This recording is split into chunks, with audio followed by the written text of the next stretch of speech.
of that is important. And from what I've learned is that that did not actually go out in that framework, but also we will not discuss those if there is internal communications or the nature of something like that transpiring. All right.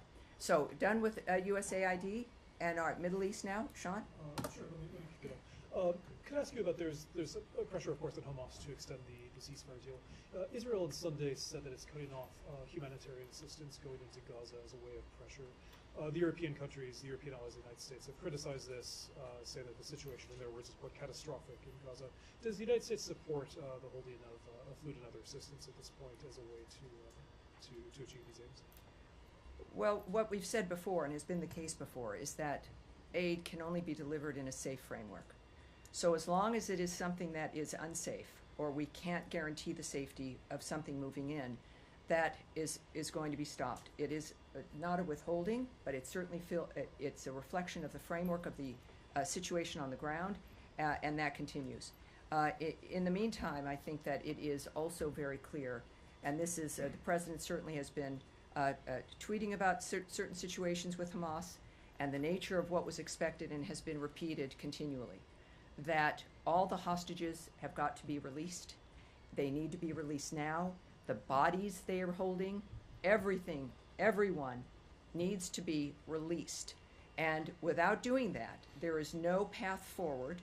Secretary Rubio has made clear that as long as Hamas exists in that area, with a gun, without a gun, as long as they are a factor in Gaza and exist, there is no way forward. It is an impossible situation. That it is monsters who are controlling and destroying Gazan lives and the lives of people around the region. It remains an extraordinary dynamic where this administration has made clear, as has Secretary Rubio, that we have a framework where it has gone. It's over and over and over again. There's been nothing new.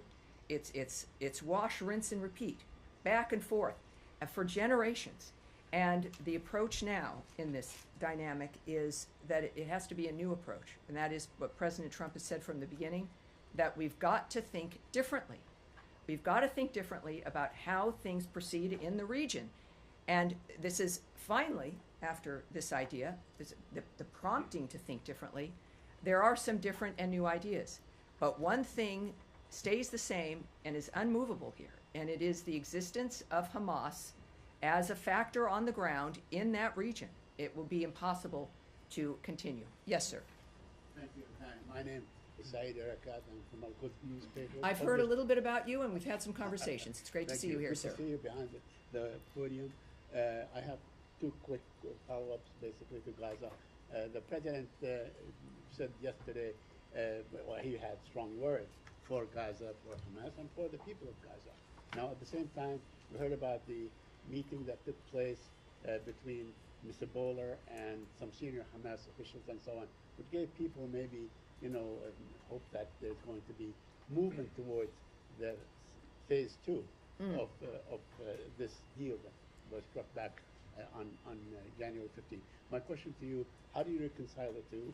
And also follow up to that, so I don't have to come back to you again, is also on Mr. Witkoff's statement and what he has The been two saying, can be combined. whether we have an idea as to when he's going to be going back to the region. Thank you. Well, first of all, if you have a conversation with someone, it's not a negotiation, it's not irreconcilable. It is the conveyance of the American position in a different way. Nothing was different. Nothing was conveyed differently. There was no change of position. It was the conveyance of the existing American position about Hamas and how it cannot exist in Gaza. Now, whether it is through a tweet or a diplomatic cable or on television or through envoys or in a meeting, that message can be conveyed. And it's, I think that that's what's important for the American people to realize, is that the steps for peace that need to be taken in any country will be taken, and especially in making sure that a bloodthirsty group like Hamas understands that our message is not fluid. Yes, Andrea Mitchell. Great to see you. Changing subject to. Are we, well, okay, yes, we'll go to you. The first, we'll take a couple more on Gaza. Yes, ma'am. Thank you. Nadia Ludesi with Al Arabiya. Nadia, yes, nice to see you. Good to see you too. A couple of questions. Number one, the secretary said he's open to the Egyptian plan. It's been endorsed by the Muslim and Arab countries. What's your position on that? It's basically, in a nutshell, saying that Gazans can stay, they can rebuild it with Arab money and with Palestinians' leadership. And second, you know, the administration issued many ultimatums to the Hamas before. What's the difference this time? And the secretary echoed what the president said on Gazans themselves. He said Gazans will await them a beautiful future, but if hostages are held, they're all dead. What does that mean? Well, first of all, we know that the president, in his comments about a new way forward, etc., was an invitation for new ideas. And that seemed to have spurred some new ideas. But we also know that they have not really been seen as being adequate for the nature of what it is that we've been asking for. So it's always, I think that, especially from the words from the president himself, and I want to get his remarks especially for you, because these are, you know, this is, everybody clearly wants this to change. I think that that's obvious, especially with Egypt stepping up and handling it as they have. But then it's about what are the details, what's going to end, what's going to be on the ground. And hold on one second here. The issue of my notes, which might have to be resolved for the next briefing. Hold on. All right. Well, it's the, like, I'm a paper person, as you might be as well. Well, let me just continue, though, on that manner, is that the Arab deal, as it's noted, is that it does not fulfill the requirements, the nature of what President Trump was asking for.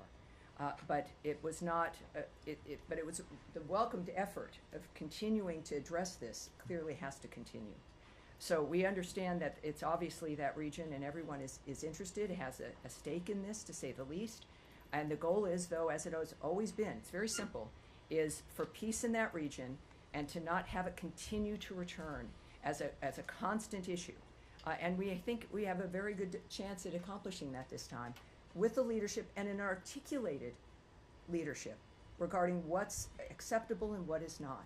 So these conversations clearly will have to continue. We know we've got partners clearly in the region, and Israel understands that as well, and this is what the world wants, not only in this conflict, but other conflicts. And no one wins. No one is winning here in this framework. And so, but regarding the Arab solution, the Arab deal via Egypt, that what I have for you right now is that it does not meet the expectations. And so we'll have one more. Yes, sir, in back. Ryan Grimm on Dropsite News. There's been some reporting, our outlet, Israeli press, here, some in the American press, that there was a side letter that the Biden administration signed or sent to Israel as part of the ceasefire negotiations that effectively said, okay, this is the deal on paper. We're going to move from phase one to phase two. Can I save you some time in your life? I'm not going to comment on something that happened prior to this administration or to things that have been heard, so or the idea of hypotheticals or rumored issues and letters and what rumored plans were. That is a non-starter. So if you have another thing you want to ask, let's do it. I do have one other thing. The Yes, question sir. would be, would a letter like that still be in force under the Trump? I get that. From one hypothetical to another. Clearly, Okay. I can't answer that, All right, but so- thank you, sir. In the back. Yes, sir, behind you. Thank you very much, Tammy. Jaleel Afidi from the Frontier. Hello, sir. Nice to meet you. First, I want to say a quick thank you to the president. I have not seen any journalist saying thank you to him in 2020 during the Corona days. I was one of the affectees as well who spent many months in the hospital, and the Well, I'm glad stimulus you're here. checks were amazing, and many journalists took advantage of it. My first question is, did anybody from the U.S. administration say thank you to Pakistan on official level regarding this new arrest? And second, is the president aware that the most popular leader of Pakistan, Imran Khan, has been in jail now for the last 3 years, and lots of atrocities has happened, but is the president at all interested in paying a little attention to Pakistan beside this? Well, I will answer that, noting that in his address to Congress, the president announced the arrest of an ISIS-K operative and planner responsible for the deaths, as I mentioned earlier today, of the 13 brave American service members and over 160 Afghans at Abbey Gate, that he is now in custody. And we extend our gratitude to the government of Pakistan. We do, for their partnership in bringing Mohammed Sharifullah to justice. We would also now refer you, for those who want more information, to the Department of Justice for further information regarding his case. And we have, regarding Pakistan and the nature of our relationship, we have a common interest, obviously, in fighting terrorism. And the arrest of this terrorist also illustrated that U.S.-Pakistan cooperation on counterterrorism remains vitally important. So thank you, sir. All right, so now, Andrea, we'll move on here. Thank you very much, and thank you and welcome. And I think all of us are very grateful that the briefings are starting and that you were Good. this I forward. hope to, I won't always I hope, my goal is to make you all happy. Of course, that will be impossible. And I appreciate your patience with me today. As I'm learning clearly the depth, this room, we've got an overflow room. We have, I don't want to say any numbers, I've just remember, I pledge not to give you numbers. But it's a remarkable thing. The American people care about foreign policy, they care about national policy, and your career in particular has kind of taught Americans that this information is interesting, it's usable, it's important, and so it's a pleasure to talk with you. Thank you, and just thank you for your commitment to this. Yes. On Ukraine, does the Zelensky letter, which includes an apology and various commitments to peace, which were praised by Mr. Witkoff at the White House today, does that letter meet the standard to the Secretary that these talks can proceed? And will the Secretary be attending the talks that are now contemplated next week in Saudi Arabia? And if you could give us any reaction to the Russian attack on a hotel today, where American aid workers did escape, but at least 4 people that we know of were killed. Right. And if I could just also throw in. All right, a third one. Does the letter of apology solve some of the issues to the extent that the Secretary believes intelligence and the weapons pipeline and intelligence sharing could be destroyed? Well, that's a road a bit too far. We will not discuss issues of intelligence or diplomatic agreements or the sharing of information. That I will not discuss. But from the start, after the Friday situation with President Zelensky, and Secretary Rubio was in the room, it was a surprise that his behavior took a turn, and in the Oval Office. And it was clear, as the president had stated publicly, that he was not ready for peace, that there was one thing that he should not do, and that was, damage the nature of what was transpiring there, because we want to help him. We want to help Ukraine. We have been the biggest supporters of Ukraine in this conflict than anyone else in the world. We have made it very clear from the start how we feel about this situation. But even after that, even that same night and continuing on, there was an open door that he wasn't ready for peace. If he becomes ready for peace, he can come back to the table. It was certainly not something that eliminated the potential to continue. But what it did do was highlight, and clearly with the follow-up message from President Zelensky, there was an awareness that, as he said, it did not go as planned, right? It was not a situation that was good or helpful, and as I'm paraphrasing here, and clearly indicated that he was ready to come back. I have not spoken in the last few hours with the Secretary, but I do know that his posture has been the same, is that we have a goal, and we see what's happening. We want to make sure that certainly the President understood what was happening, that this door was still unlocked, that he could return, as we were looking at the nature of what was transpiring in Ukraine, that it's a stalemate. The secretary has called it a meat grinder. Hundreds of thousands of people dead, and the carnage not stopping. It's a stalemate that where both parties have to be brought to the table to end it. We also had terrific success, as I mentioned in my opening, at the UN. The first time since the beginning of this conflict, a 3-paragraph statement about ending the conflict passed without opposition in the Security Council, which is a statement from those members, but also from the UN in general. It appears with that note that President Zelensky understands what's at stake, that we are here to help him, that there is one person who can bring those parties to the table, and it is President Donald Trump. The Secretary has understood that from the beginning. This is a united understanding that this has got to end, and these are men who understand what America can do to help that come to an end. And I would believe, with what has been said before, that in fact, if the President and the Secretary believe that President Zelensky is serious and that we can move forward, they have stated in fact that we would. So we look forward to that. And Saudi Arabia? What about Saudi Arabia? Is it contemplated that the Secretary would be attending? I cannot comment certainly on issues that either have been discussed in a diplomatic framework or arrangements that might be implemented regarding these kinds of diplomatic negotiations or efforts. So I'm sorry, but I can't do that. All right, yes, sir, in the back. From the BBC. Thank you for starting the briefing today.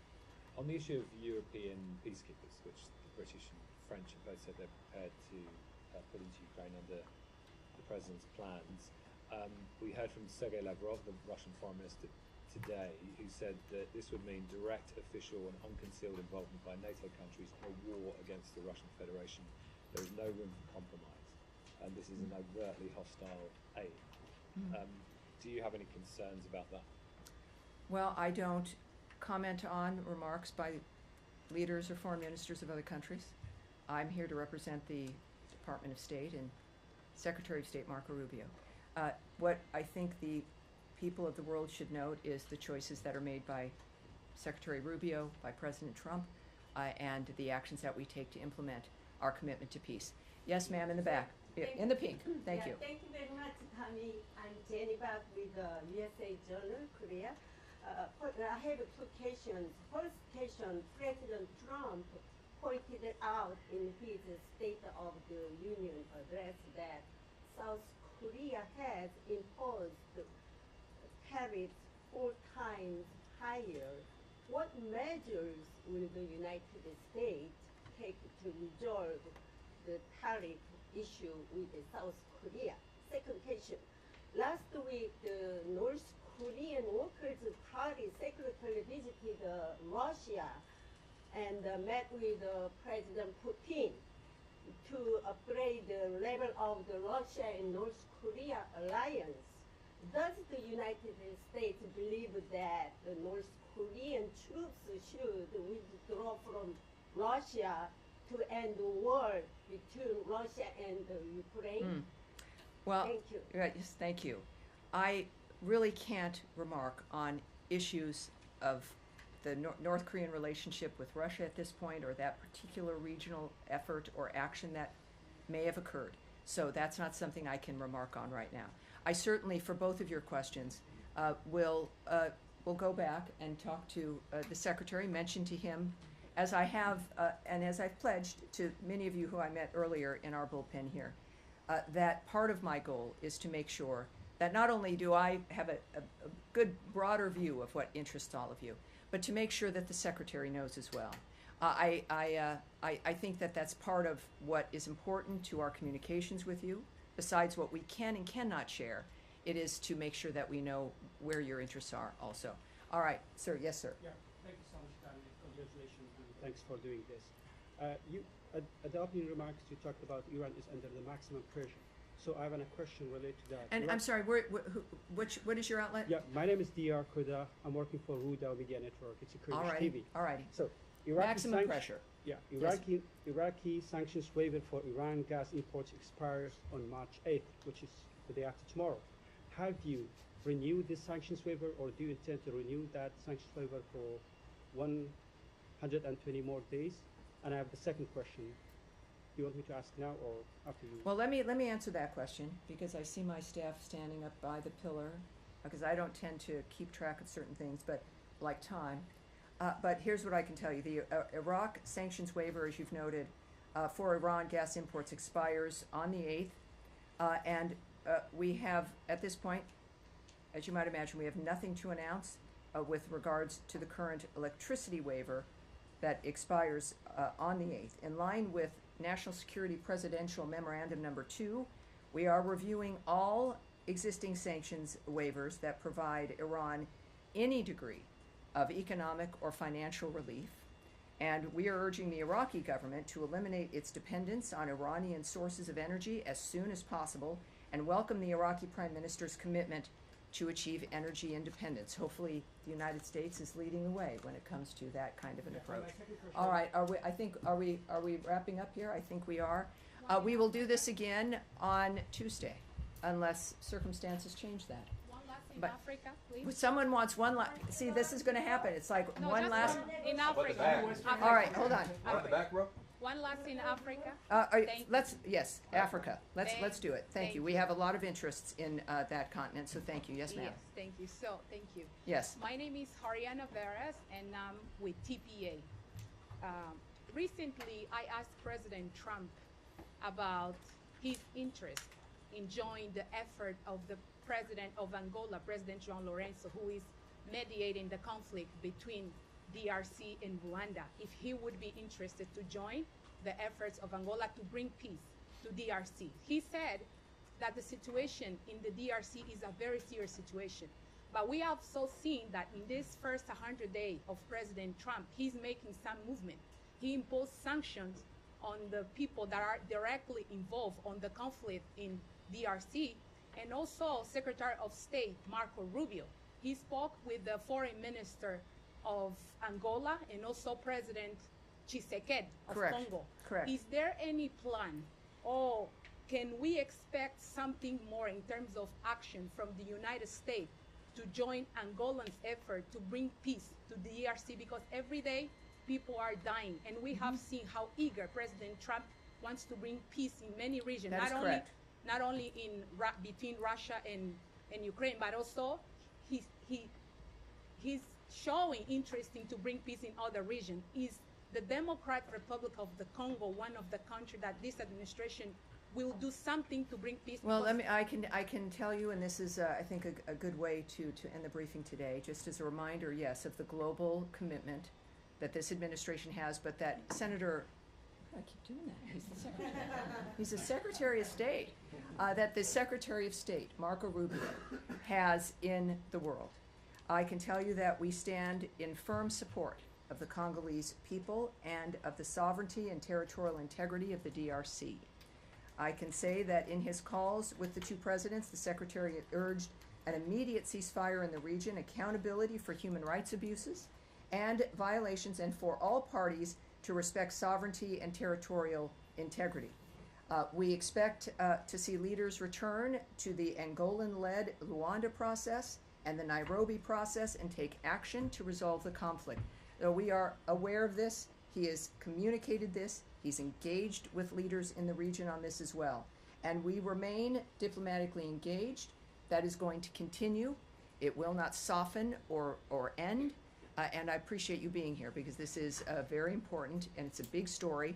Might not get as much coverage in the media, but there's a lot of problems here in the world, and the Secretary is committed to solving them, as is the President. So it is a team and a whole of government understanding that our world here at home needs to change and reform, and the way that the world is unfolding now with its conflicts, that needs to reform as well. So the DRC, thank you. All right, everyone, thank you very much. I'll see you on Tuesday as well.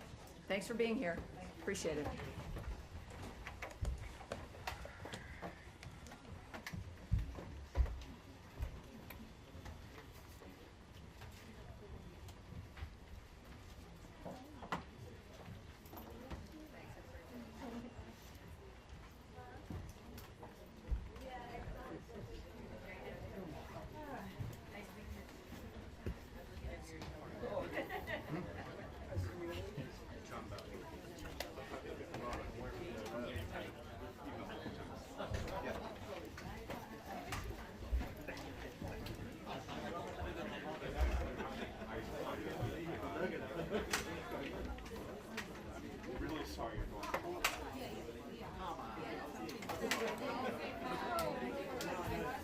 We